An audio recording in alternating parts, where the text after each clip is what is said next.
Say, have you heard the story of a little colored town way over in the nation on such lovely sloping ground, with as pretty little houses as you ever chanced to meet, with not a thing but colored folks a-standing in the streets? Oh, 'tis a pretty country, and the Negroes own it too, with not a single white man here to tell us what to do. Boley is a historical black town, starting with the slaves of the Indians, the Creek freedmen, who were all black. And this area was settled by blacks, and it was predominantly black. Boley was named after a white man. Non-black J.B. Boley was an official of the Fort Smith and Western Railroad that ran through the town site. That's what started the town, was the fact that the railroad came through here. And the old steam engines had to have water every 6 miles. And when it left Castle, 6 miles to the east of us, the next stop would have been 6 miles. The people that worked the railroad thought, well, can black folks govern themselves? The black towns of Oklahoma grew out of necessity. After the Civil War, former slaves belonging to the 5 civilized tribes settled together for mutual protection and economic security. Really, the town was really built up of the backbone of the farmers. Boley was supported by an agricultural economy. The cash crop around Boley was cotton, and you had farming was a big thing. We had families with 10, 11, 12 kids to help raise the crops.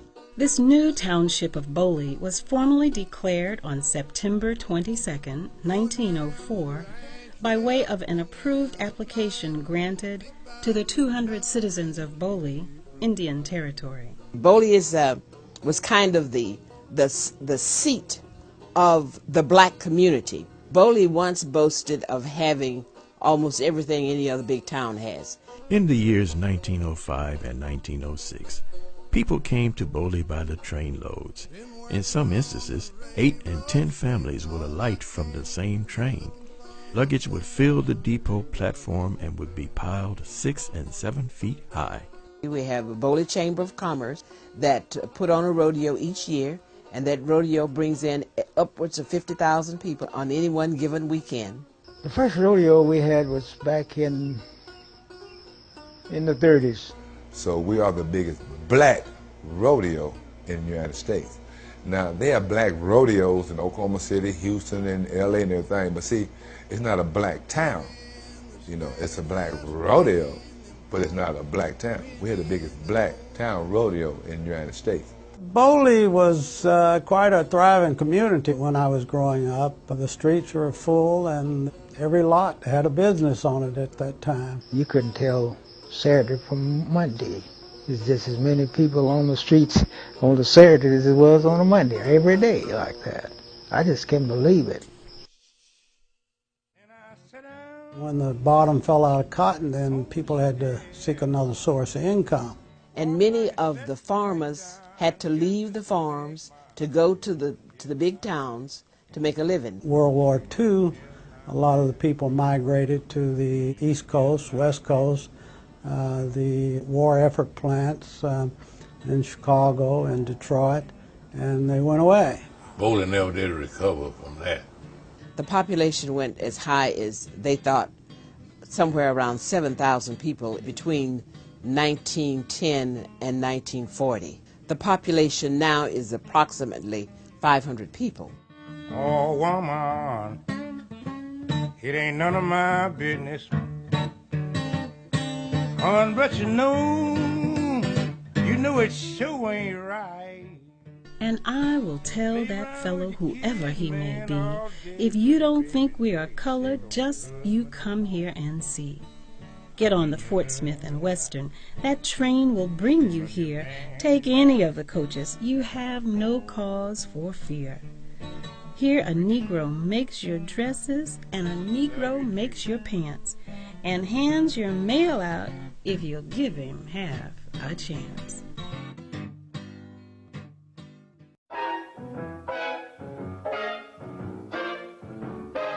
The year was 1921. Big band and jazz were the latest fads in music.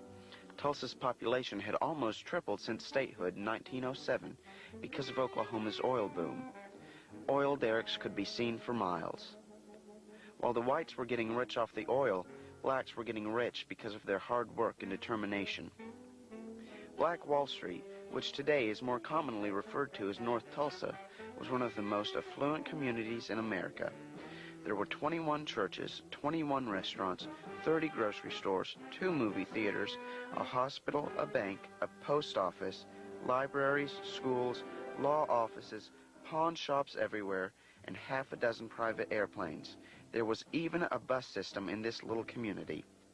At the time of the riot, the whole state of Oklahoma had 2 airports, but it should be noted that 6 blacks owned their own airplanes. The area known as Black Wall Street, or Little Africa, covered 36 square blocks with an estimated population of 15,000 black Americans.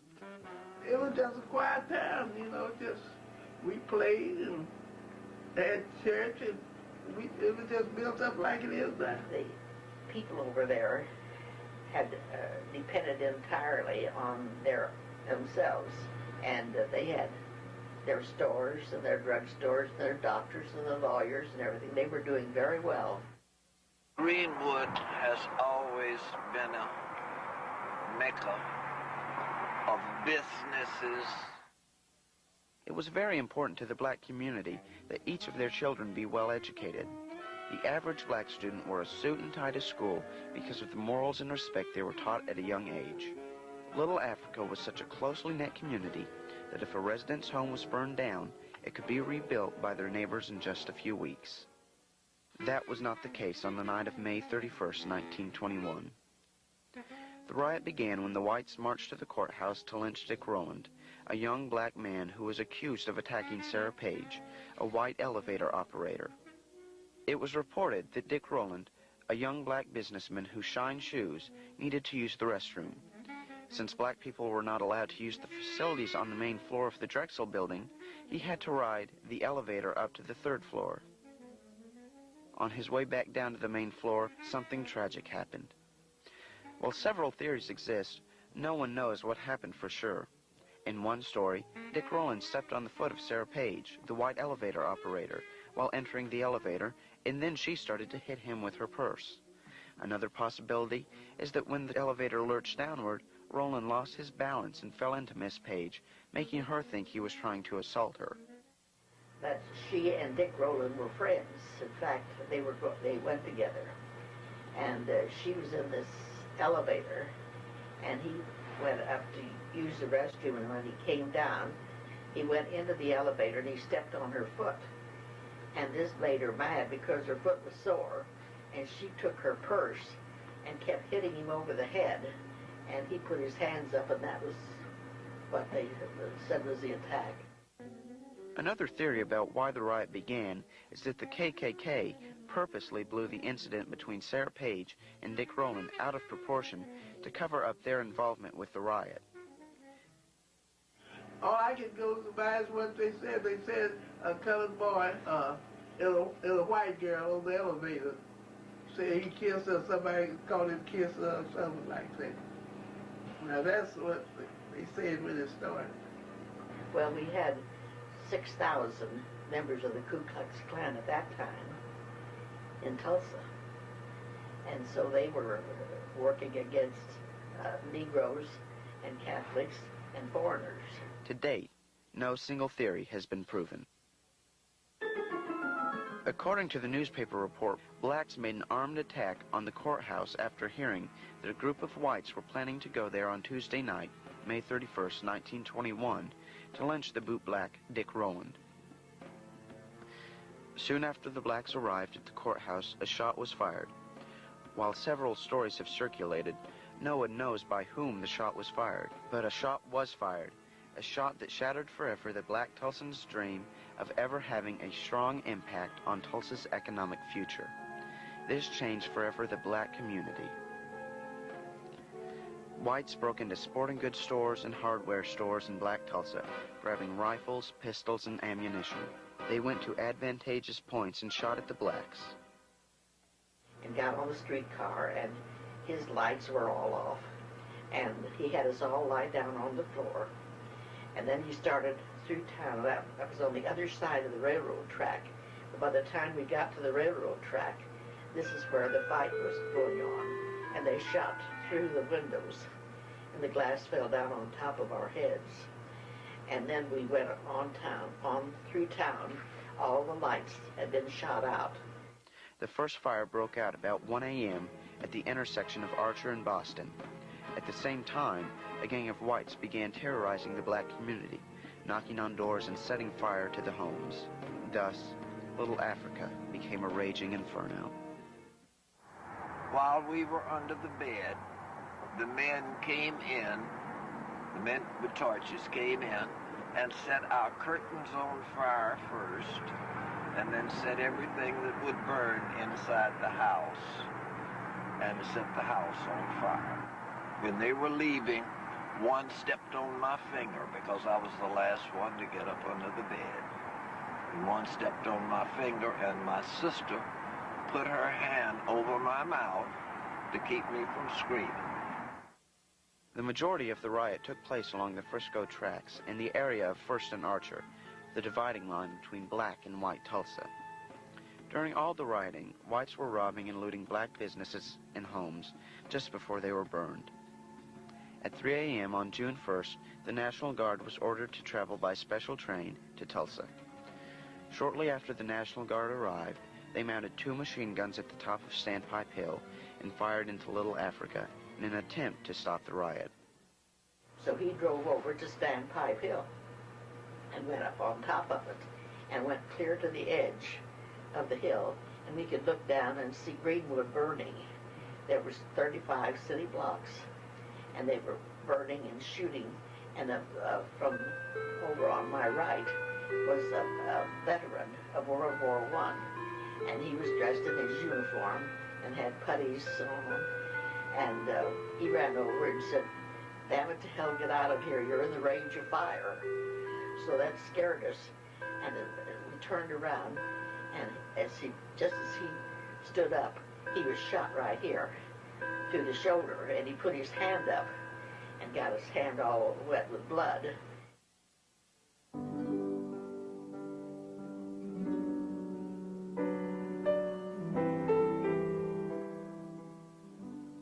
As the sun rose, piles of bricks and rubble and a few chimneys and some gateposts were all that were left of Black Wall Street. The ruins resembled a town hit simultaneously by fire and tornado. 36 square blocks and over 600 businesses had been destroyed in that one night. One of the most devastating losses was Mount Zion Baptist Church, which had been built just a few months before the riot.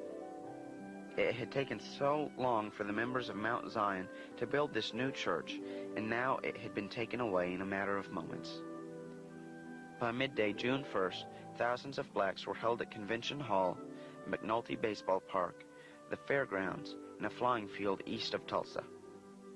The official report claims that 26 blacks were killed during the night, but unofficially as many as 300 may have been killed. The dead allegedly were put into large wooden crates and buried in the paupers section of Oak Lawn Cemetery.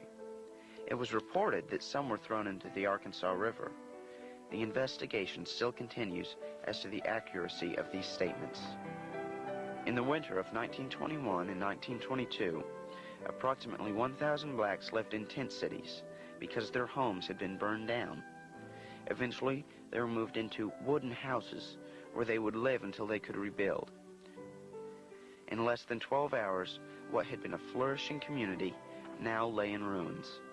And even though the homes were rebuilt and the businesses did reopen, Tulsa's Greenwood district would never be the same.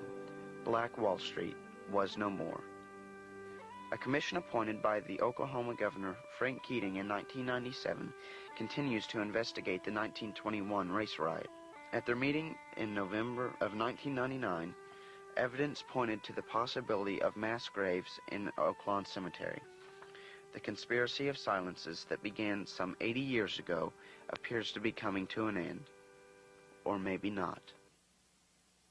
I said to my mother, how can it be hailing when the sun is shining? There was, I heard this, he said, noise hitting the house going blip, blip, blip, blip, blip. And she said, oh, here, I'll show you what's going on. And she took me to the front window and had me peer through the blinds. And she said, that's a machine gun up there. And your country, you see the American flag on it, your country is shooting at you. It's not hailing. And this was a great surprise to me. You see, I was just 6 years old. Never occurred to me my country, 'tis of thee, would shoot at me. They tried to kill all the colored folks they could see. They try to kill everything they see. It don't make any difference whether you're rich or poor. They try to kill you if you was colored. All down here. All down here they tried to kill them. Gun dealers, well, they just was giving them out to whites, say, go out there and kill your nigger. And that is literally what happened. 1921. The Black Wall Street was the most vibrant and successful black community in America. There were children and teenagers growing up educated and affluent.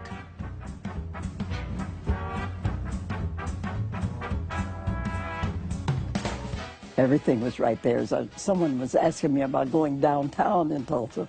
I said, I think I only went downtown one time before I was 6 years old, because we had everything we needed in the neighborhood. We didn't have to go downtown. Because of the riot, the oldest building in Greenwood dates from 1922. Black Wall Street Memorial, Pioneers Gardens, 1996. 1996, that's Wall Street, that's Greenwood here. Greenwood here is our Wall Street. Yeah, we live like we're Wall Street. Because a lot of folks was the oil city then. And a lot of folks come in from New York and Chicago. And we had a big time here on Greenwood. Oh yeah, oh yeah. This is the oil country around. We was all right for a while. We was all right for a while. And old Nick come along and tore it up. These kids watched movies at Bill Williams' Dreamland Theater, the best black-owned theater in the Southwest. They shopped at D.L. Hooker's General Stores and watched him bring the day's profits to the bank by horseback. They received house calls from Dr. A.C. Jackson, who the Mayo brothers called the finest black surgeon in America. As teenagers, they frequented the luxurious Stratford Hotel and held their senior proms in its ballroom. They watched their older brothers and sisters propose in Williams' confectionery. They reveled in vibrant Greenwood nightlife that attracted musicians like Cab Calloway, high-stakes gamblers, and all kinds of entrepreneurs. Tulsa was a city awash in oil money. It was largely in the white community, but it went to the black community as well, too. You had an explosion of businesses. You had an explosion of African Americans running their own businesses, owning their own homes, building their own homes as well, too. But it's also happening during this great period of rising white racism. They burnt down over 30 square blocks in the Greenwood area. Terrible fire. It was for many years the best kept secret. Children in the white part of town grew up not even knowing that there had been a riot. The mayor of Tulsa, the first woman mayor of Tulsa, Susan Savage, told me that she was a grown woman, although she had lived in Tulsa and had born there after the riot, that she was a grown woman before she even knew that there had been a riot. It wasn't until I got to OU in my junior year in college that I heard anything about the Tulsa race riot, and I just couldn't believe it. A sort of culture of silence had settled down, and no one spoke of it, except in the black part of town, where they spoke of it in hushed tones and did not want to convey the impression that they had been defeated and almost destroyed by the action that was taken. I was afraid for a long time, and still thanking God that I was still alive, that my family was alive, and that we were all together and they were trying to start over. I say the reason our people didn't talk about it we were afraid of it starting again. And that's what most of us felt. Why tell our children who were growing up and feel more animosity in their hearts? An incident in an elevator changed everything. He was a shoe shine boy. When he stepped on the elevator was not quite aligned with the floor. So he tripped and he fell and he grabbed the little 17 or 18-year-old elevator operator. And the people who were standing there getting off of the elevator or waiting to get on said that he had attacked her. And there was no dynamite in America in the 1920s like an alleged attack by a black man on a white woman. So when that happened, he was absolutely terrified. There's no question about that. You couldn't make eye contact with a white woman. Confusion spread, but hatred ruled. Folks just went crazy. They ain't no doing those days. That's all you had to do was put the word out that some black man assaulted some white. No one bothered to check to see whether it was true or not. You just grab your gun and go start shooting somebody.